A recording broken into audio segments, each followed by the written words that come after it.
Hello, BRE 100. My name is Cynthia Sanchez, and today I'll be going over Chapter 7, Property Management, Landlord and Tenant. In Chapter 7, the topic is property management. It covers the relationship between the landlord and the tenant. This chapter also discusses the types of leasehold estates. Another topic is termination and life of an eviction process. So the first concept I learned in this chapter is that there are 4 types of leasehold estates. A leasehold is a personal property, right in real property. The first type is estate for years, which is an agreement in advance between a leasee and leaser for use of a property for a predetermined period of time. The second is estate from period to period. This is period to period tenancy, which is automatically renewable. It is called a rental agreement.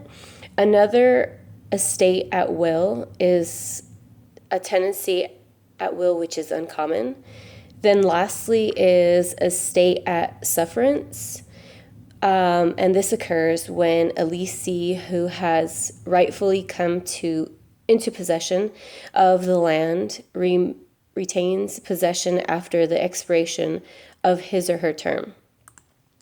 The second thing I learned about is the life of an eviction process.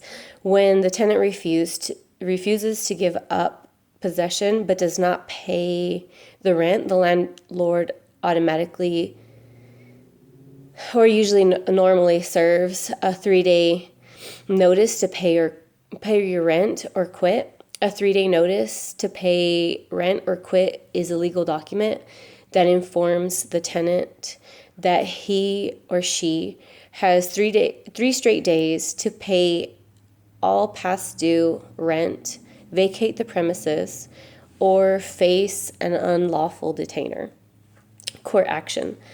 An unlawful court detainer is a legal action in which a complaint is filed with the court asserting charges against the tenant.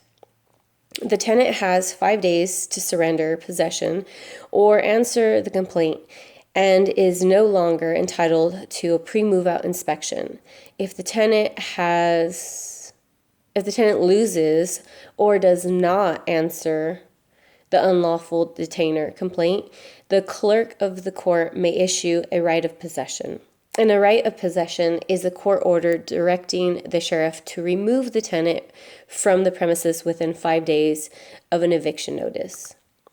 The third thing I learned was that real estate brokers are now functioning as real property managers. A property manager only engages in the management of 1 and 2 family homes, as well as agents who oversee large projects such as office and industrial complexes, apartment buildings, and condominiums.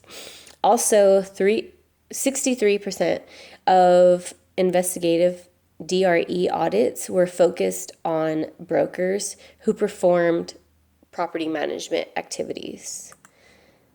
And in this chapter 7, it taught me a lot about what a real estate broker does, how there's many different things that you can do, and also a landlord has many responsibilities. I learned about what a landlord really does, all the aspects of it, and it's something I'm considering in the future. So this chapter helped me learn a little bit more of a landlord.